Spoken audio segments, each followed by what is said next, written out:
episode 4. This is a continuation of the series I have for Conor McGregor versus Floyd Mayweather Jr.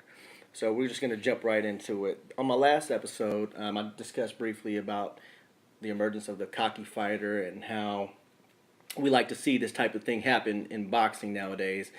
Two very braggadocial fighters, obviously on completely different levels when you're talking about the aspect of boxing in itself. McGregor is an MMA fighter, and Floyd, in his respective sport, is a great as well in boxing. But McGregor has never had a boxing match, so this is all new terrain for him. He obviously in MMA you incorporate a little bit of boxing, but not to the extent where he's going to be fighting a world class fighter like and an all time great in Floyd Mayweather Jr. So this is a very lopsided fight, but probably the most hyped lopsided fight I've ever seen. I've never seen the odds makers make a fight so much in favor of one person, and yet it seems to have intrigue across the landscape of both MMA and boxing. But that's always going to happen because since MMA has been adopted into society and it's grown, people have really been, there's been fans of boxing who are the elite, hardcore fan, and they believe boxers can beat any MMA fighter. And then you have MMA fans who say, hey, well, in a pure fight, an MMA fighter can beat a boxer out in the streets and whatnot, and there's just more technique to it and so forth. So you're always going to have that long-standing debate. And there's been crossover fights in the past, but usually it's a boxer going over into the cage or the octagon.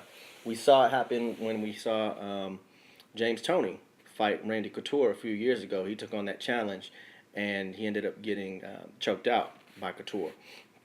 We also saw Ray Mercer go in, and he had some success with his stand-up game, but he also lost a couple of fights, too, in his older age, I may add.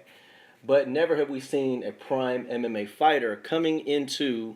I mean, we saw Kimbo Slice, but like I said, he was up there in age when he decided to take on to establish his boxing career. We never saw somebody as high-profile as Conor McGregor coming over into a crossover sport, crossing over into boxing for his very first boxing match, getting to fight the best, Floyd Mayweather Jr. So this is going to be interesting to say the least, but very, in my opinion, predictable as to what's going to happen. And so I'm just going to break down what I think the keys are here for each fighter. I think Floyd, obviously, he's going to go into this thing. He's not going to take McGregor lightly. I don't think he's taking anyone lightly. He wants that 50th win. He doesn't want to be embarrassed by losing to someone like McGregor, so he's going to be feeling him out, doing what he does, ring generalship, defense. I think by the third round, he'll have figured McGregor's style out, and he'll go on the offensive. And that's usually what Floyd likes to do, is check the temperature of the fighter, and then he'll go in and he'll start piecing them up, and he'll pick them apart. So I think my prediction is going to be 6 rounds. Now, in McGregor's case, I think his chances, he is unorthodox in the clinch. He's used to people getting ugly, with the elbows and so forth, as Floyd likes to do sometimes, to stick that elbow up. I don't think that's going to faze McGregor as much, but, I think and McGregor says that it's easy work to box, and, 3-minute rounds are easy and so forth. So he says he can do 12 3-minute rounds and no problem. I don't think it's going to go that long, so I think he's going to tire out and find that when you're swinging and you're hitting air and you're missing the majority of the time, like he's going to be doing, you're going to tire out relatively faster, a lot faster.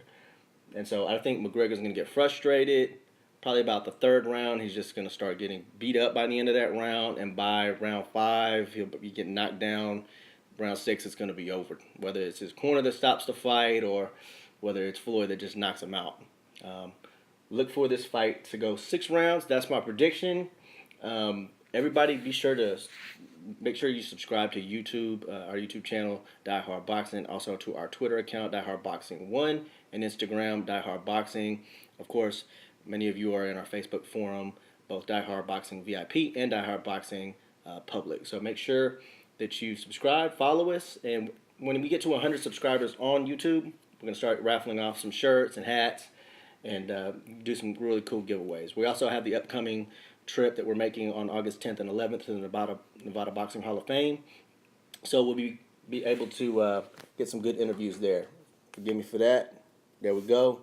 But anyway, that's how we're going to close it out. Thanks for tuning in.